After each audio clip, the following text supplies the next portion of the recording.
Lange Show. Sitting here with Danny Lobell. Yeah, Danny, John Ritchie, my co-host, makes a good point during the commercial. You wrote diabetic strippers. That was before the story. I already had that joke. But what's that bit about? It sounds funny. That's a funny title. Yeah. Strippers who are diabetic right there seems odd. Right. It's a joke about a fat stripper eating her way out of a cake.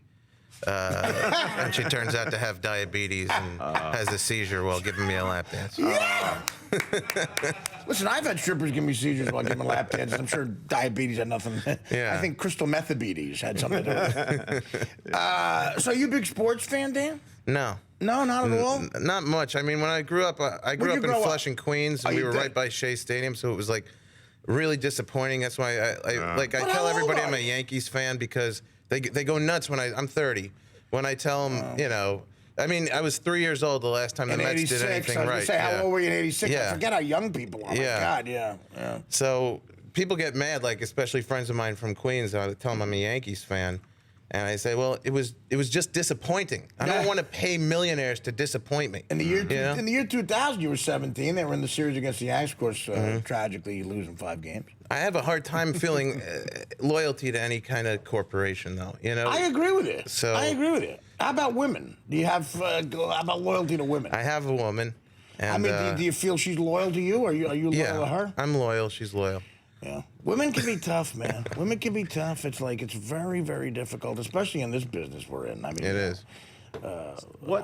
I want to know exactly what's going on with you in your woman situation. Dan, I don't know if you realize we have this, a bunch Danny, of hours to talk about that. You're right. I was gonna. But Artie just went through a breakup. Do some material. Well, I was going to tell you what I just went up for.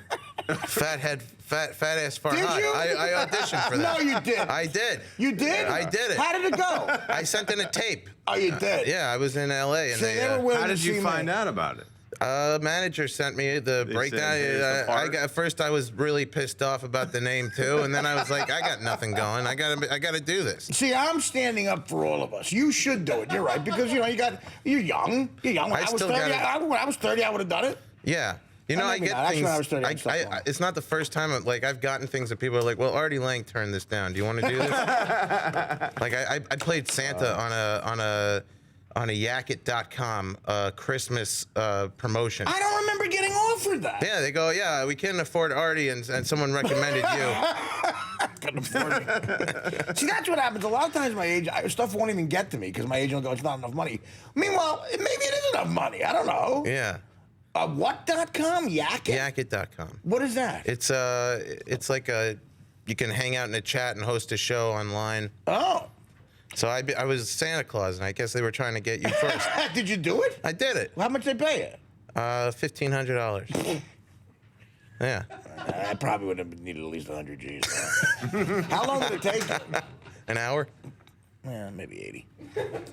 But what John is so rudely trying to get at is my girlfriend recently left me, but now we've been talking again. She graciously called me, and she's a very strong, classy woman, and she wants me to be happy, and she's asking that I be healthy because she wants a future. And it's very sweet what she's doing. So over the vacation, we are seeing each other. It's a very nice thing. How healthy does she want you to be? Well, that's the thing. We got to look. I'm never gonna be. There has to be like within reason, you know. I'm gonna be somewhere in between David Beckham and Biggie Smalls, you know. So I don't know. Now, did your girl ask you to be healthy? Yeah, I mean, and I'm always trying, you know. Yeah. And failing, but I try all the time. Now, I was always a skinny. See, this is the thing. I was always a skinny guy. This is just from bad living. Yeah. You know, in high school, I weighed 170 pounds. Right. You know, and in my early 20s, at the age of 24, I probably weighed $185. You know, Yeah. and it's just this is all from bad living. So I want to try to. I can lose the weight because it's just your heart, diabetes. I just want to get back there. But you know, I'm so set in the ways of being on the road and eating horribly. Do you do the road a lot, Dan? Yeah.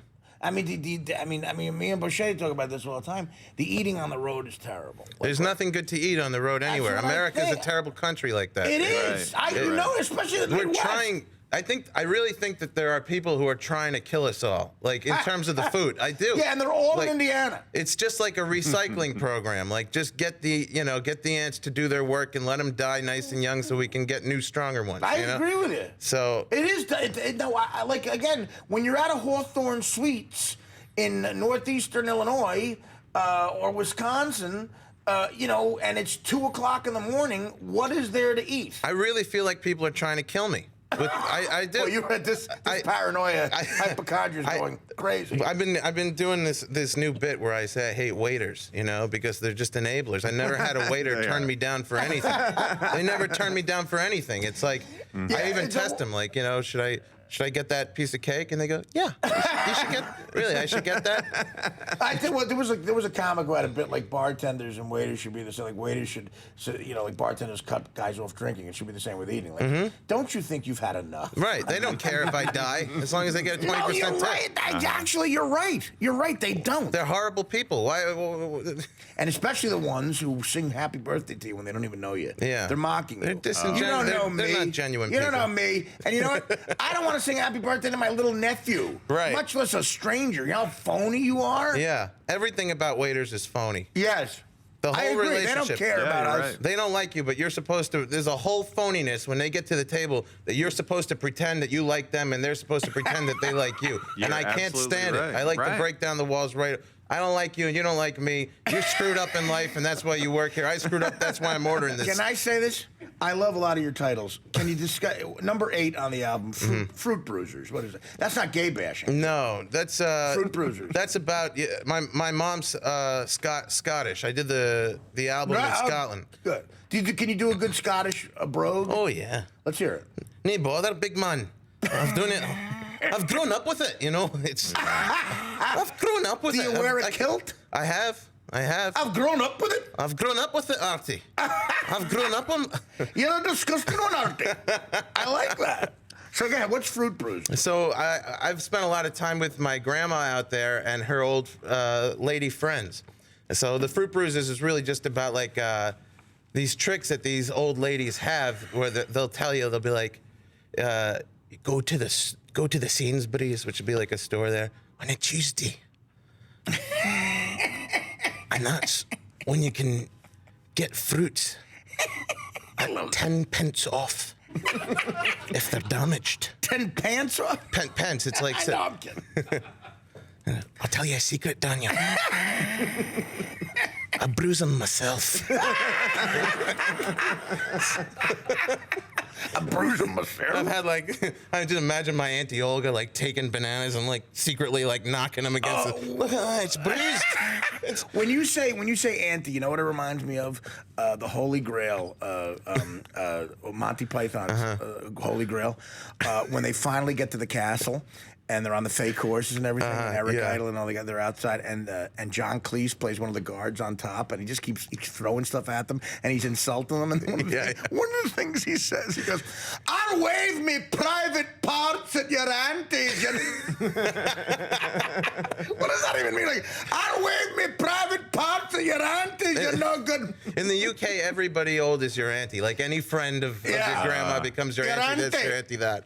Well, listen, Dan, we appreciate you coming in, man. Yeah. Let's come by again, I would love to. We were doing the scam with this broad, and hopefully she'll go to that restaurant. Yeah. But that's good stuff. I love the Danny Lobell, some kind of comedian. Yeah. And again, buy this album just for the artwork and some of the Fruit Bruisers, some kind of monkey. Some kind of monkey sloth. Monkey sloth, yeah. Israeli Humpty. Diabetic strippers. Getting a seat on the bus, fun with dogs, gangster South Africa. Yeah. Minesweeper. I did a month of a tour in South Africa for a month. Oh, that's nice. That's a beautiful. You know what we were talking about waiters? Yeah. How it's all phony. South Africa's great because it's all stripped away, all the phoniness. You're just living in madness. So exactly. it was They get mad at you. Beautiful taste of reality. How do we find you on Twitter? At Danny Lobell on Twitter. The record's on Stand Up Records, iTunes, Amazon. It's a good time. Some kind of comedian, Danny Lobell. He'll be back on the show for sure.